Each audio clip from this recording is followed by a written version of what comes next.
ଥରେ ବାଘକୁ କିଏ କହିଲା ଯେ ତାର ପାଟି ବହୁତ ଗନ୍ଧ ହେଉଛି। ବାଘ ଏଥିରେ ବହୁତ ରାଗିଗଲା। ତାପରେ ସେ ବାଘ ମେଣ୍ଢାକୁ ଡାକି ପଚାରିଲା, ତୁ କହିଲୁ ମୋର ପାଟି କ'ଣ ଗନ୍ଧ ହେଉଛି? ମେଣ୍ଢା ଭାବିଲା ବାଘ ବୋଧେ ପ୍ରକୃତରେ ସତ କଥା ହିଁ ଜାଣିବାକୁ ଚାହୁଁଛି। ତେଣୁ ସେ ମେଣ୍ଢା ବାଘର ପାଟି ଶୁଙ୍ଘି ସତ କଥା କହିଲା, ହଁ ଗନ୍ଧ ହେଉଛି। ବାଘ ଏଥିରେ ରାଗିଯାଇ ସେ ମେଣ୍ଢାକୁ ମାରିଦେଲା।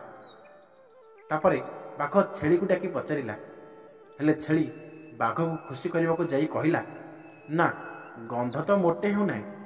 ପ୍ରକୃତରେ ମୁହଁ ଆପଣଙ୍କର ତ ଖାଲି ବାସୁଛି। କିନ୍ତୁ ବାଘ ଠିକ୍ ଜାଣିପାରିଲା ଯେ ଛେଳି ତାକୁ ଖୁସି କରିବାକୁ ଖୋସାମତି କରୁଛି। ତେଣୁ ସେ ବାଘ ଛେଳିକୁ ମଧ୍ୟ ମାରିଦେଲା। ତାପରେ ସେ ବାଘ ବିଲୁଆକୁ ଡାକି ପଚାରିଲା, ବିଲୁଆ ଦେଖିଲା ମେଣ୍ଢା ଓ ଛେଳି ତ ମରିକି ପଡ଼ିଛନ୍ତି। ସେ ଏଥିରେ ବିପଦ ଅଛି ବୋଲି ଜାଣିପାରି କହିଲା, ମୋତେ ତ ବହୁତ ଥଣ୍ଡା ଧରିଛି, ତେଣୁ ମୋର ନାକ ବନ୍ଦ, ଫଳରେ ମୁଁ କିଛି ଜାଣିପାରୁନାହିଁ ଆପଣଙ୍କ ମୁହଁ ଗନ୍ଧ ହେଉଛି କି ନାହିଁ। ତ ସାଙ୍ଗମାନେ, ସମୟ ଦେଖି ବେଳେବେଳେ ଚୁପ୍ ରହିବାଟା ହିଁ ସବୁଠୁ ଭଲ।